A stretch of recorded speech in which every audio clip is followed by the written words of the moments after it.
Hey everybody, Dr. Nick here with another public sexual announcement for February the 23rd, 2022. And today I wanted to keep the topic kind of light and kind of fun. And I want to talk about arousal and a certain type of people who are aroused by intelligence. So, if you are a sapiosexual, this podcast definitely applies to you.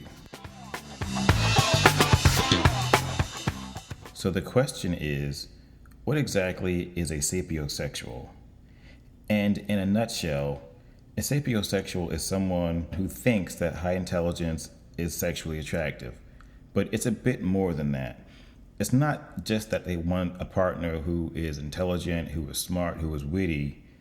It's that these individuals are actually sexually aroused by high levels of intelligence in another person. So check this out.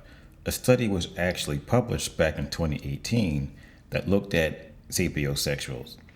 And they're not that common, around 9% of the general population. And then on the flip side, around 6% of that same study said that a high intelligence would be a real turnoff. That's pretty interesting. And the study also looked at IQ. And they found that the most attractive IQ seemed to be around 120. Granted, the same individuals who had an IQ of 135 were also highly rated, just not as highly rated as the individuals who had an IQ somewhere around 120. So in closing, if you feel that you are in a relationship with a sapiosexual, I would like to offer you just a few tips on keeping them happy and aroused. One fun thing that you could do is to explore your partner's unique interest. And what I mean by that is, what books are on their bookshelf and have you read any of those authors? If so, you can have a conversation about them. And if they are into social media, what Facebook feeds do they follow? What Twitter feeds do they currently follow? And you may want to even check out their Netflix queue to see what TV shows and or documentaries they like to watch.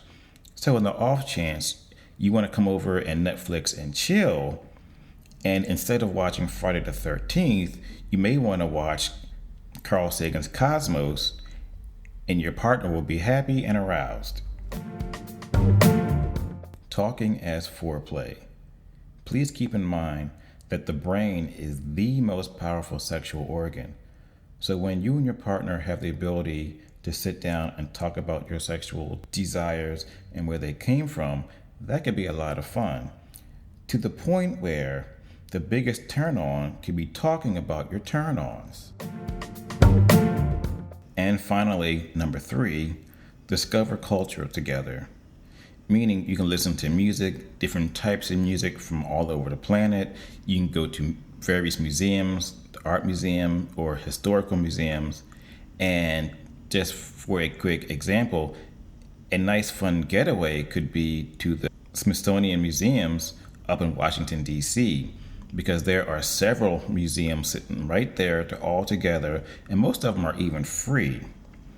Why? Because according to Sarah Daniels, she says, quote, sapiosexuals want to connect with their lovers by exchanging knowledge and philosophical beliefs, so they relish the chance to swap opinions about anything new you can learn together. So now I'm sitting here thinking about questions I can ask. But to end this podcast, my question is this: how do you turn on and arouse a highly intelligent person? Is it the same as it is for everyone else, or do you have to do things a little bit different? I'm wondering what they would be. So on that note, I'm out. Thanks for listening. Take care and talk to you soon.